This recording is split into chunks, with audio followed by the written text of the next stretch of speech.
Welcome to today's video, where we'll tackle a common problem that many users face when trying to extract files from a Time Machine Sparsebundle image.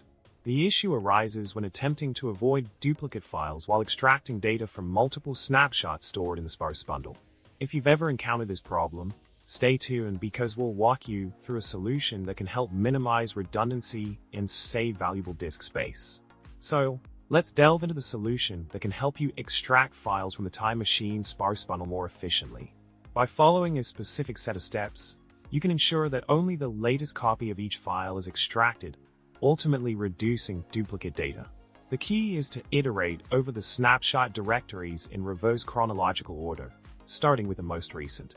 Using the rsync command with the ignore existing flag will prevent duplicate copies of files from earlier snapshots from overwriting newer versions.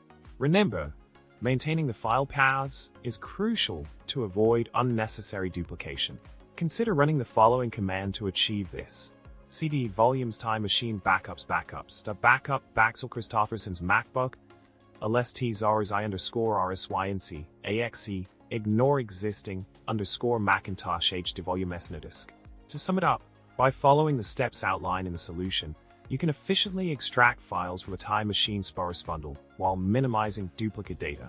Remember to prioritize the latest versions of files and leverage the power of rsync to streamline the extraction process. I hope this video has provided you with valuable insights for handling similar challenges in the future. Thanks for watching, and don't forget to hit subscribe, like the video, and leave a comment below. Until next time, happy extracting,